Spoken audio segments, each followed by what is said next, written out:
There is a particular kind of funny that does not age.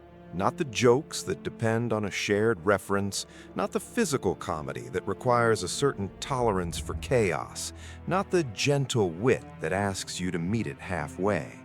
There is a kind of funny that operates at the speed of pure intelligence, that catches you before your defenses are up, that says the thing you didn't know you were thinking, that makes you laugh and then makes you slightly embarrassed that you laughed, because the thing it said was true in a way that polite company usually agrees not to acknowledge.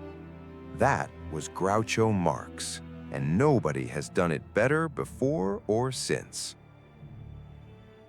Julius Henry Marx was born on October 2nd, 1890, in New York City, the third of 5 brothers in a family that was poor, loud, loving, and absolutely unequipped to prepare any of its members for the ordinary world. His father, Sam, was a tailor of spectacular incompetence who lost money with a consistency that bordered on artistic. His mother, Minnie, was the engine of the family, a woman of ferocious ambition who had decided, with the certainty of someone who cannot be argued with, that her sons were going to be performers.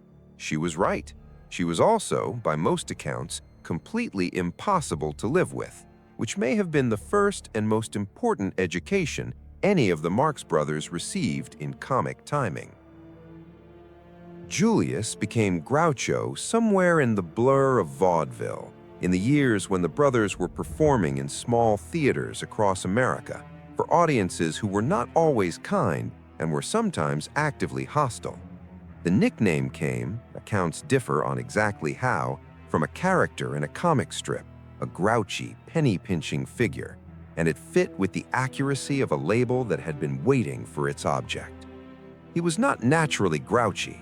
He was naturally sharp, naturally observant, naturally inclined to notice the gap between what people said and what they meant, and to say something about that gap at the precise moment when saying something about it would cause maximum disruption. The greasepaint mustache, painted on, not real, absurdly theatrical, impossible to take seriously, was the physical announcement of what was coming.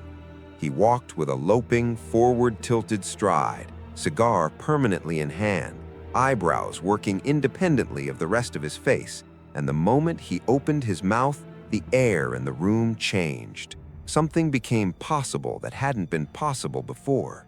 The normal rules of social exchange, of deference, of politeness, of the careful management of other people's feelings were suspended because Groucho had no interest in them and never had.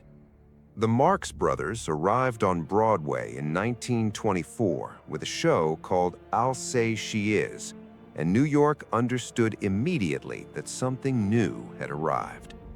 Not new in the sense of unfamiliar, vaudeville comedy had existed for decades, but new in the sense of being a different order of thing entirely. The chaos the brothers created on stage was not random. It was precisely engineered chaos, with Groucho's verbal salvos as the organizing principle around which everything else exploded. He was the one who made the anarchy make sense, because underneath every insult, every non sequitur, every joke that seemed to come from nowhere, there was a mind working at extraordinary speed, finding the exact pressure point in every situation and pressing it with perfect timing. When they moved to Hollywood in 1929, the arrival of sound in cinema had created a problem for studios that had spent years perfecting the grammar of silence. Suddenly, dialogue mattered, and most of what was being written was not good enough. The Marx Brothers walked into this situation and proceeded to make 5 films at Paramount: The Coconuts, Animal Crackers, Monkey Business, Horse Feathers, Duck Soup, that demonstrated definitively that film comedy was capable of something it had never quite achieved before: the sustained, relentless, cumulative effect of a mind operating at full speed in front of a camera. Duck Soup, in particular, released in 1933, is now considered one of the greatest comedies ever made, and one of the most pointed political satires in American cinema.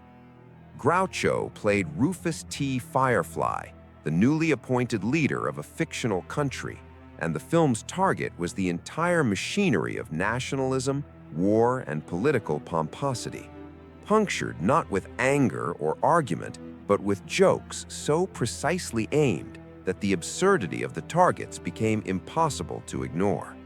It was not well received at the time. The world was not yet ready to laugh at what it was about to become. Within a decade, with Europe in ruins, Duck Soup started to look less like a comedy and more like a prophecy. The move to MGM brought the films that introduced the brothers to their widest audience, A Night at the Opera, A Day at the Races, and with them came a softening, a concession to the studio's belief that audiences needed romantic subplots and sentiment to balance the chaos. Groucho complied, and the films made money, and he spent the rest of his life arguing that Duck Soup was better. He was right. But the films, extraordinary as they are only part of what Groucho Marx was. There was the radio show, and then the television show, You Bet Your Life, which ran from 1950 to 1961, and which was not really a quiz show at all, but an extended demonstration of what happens when you put the fastest wit in America in front of a microphone and ordinary people and let him do whatever he wants. He did whatever he wanted. He talked to contestants the way nobody on television had ever talked to ordinary people, with complete honesty, with radical curiosity, with jokes that arrived before the contestants had finished their sentences. People came on the show expecting to answer questions about geography. They left having been, briefly and memorably, in the presence of something that felt like a force of nature. He was also, which surprises people who know only the persona, a serious reader. He corresponded with T.S. Eliot, a genuine, sustained literary friendship between the greasepaint anarchist and the most formally austere poet in the English language, based on mutual admiration and genuine intellectual respect. He wrote 3 books, including an autobiography that is as funny on the page as anything he ever did on screen. He was, underneath the performance, a man of real substance, real curiosity, real hunger for the world, a man who had left school at 12 and educated himself through reading with the thoroughness of someone who knew exactly what he had missed and was not going to miss it twice. The brothers, Chico, Harpo, Groucho, Zeppo, and the less remembered Gummo, were bound by something that went deeper than professional partnership. They had come up together through poverty and vaudeville and the particular intimacy of people who have survived difficult things in close quarters. Groucho fought for his brothers, argued contracts on their behalf, refused better deals that would have separated them. When the act was over, when the film stopped, when the era ended, he carried the weight of their collective history with a loyalty that the persona of the insulting cynic obscured but never erased. He died on August 19, 1977, in Los Angeles, at the age of 86. He had outlived Chico and Harpo by many years, had survived the end of the vaudeville era, the end of the Hollywood studio system, the end of the world that had made him. He had become, in his final years, a beloved relic, feted by a generation that had discovered the films and understood, as each new generation does, that the jokes still worked, that the timing was still perfect, that the thing he had was not of any particular era, but of the permanent human need for someone to say, clearly and funnily, that the emperor has no clothes, and the situation is, in fact, as absurd as it looks. The best weapon in the world, he had proved, is a well-timed punchline, not because it destroys its target, though it does, but because it tells the truth in the only form that power cannot fully defend itself against. You cannot arrest a joke. You cannot legislate against a perfect comic observation delivered at exactly the right moment by a man with a painted mustache and a cigar and absolutely nothing to lose.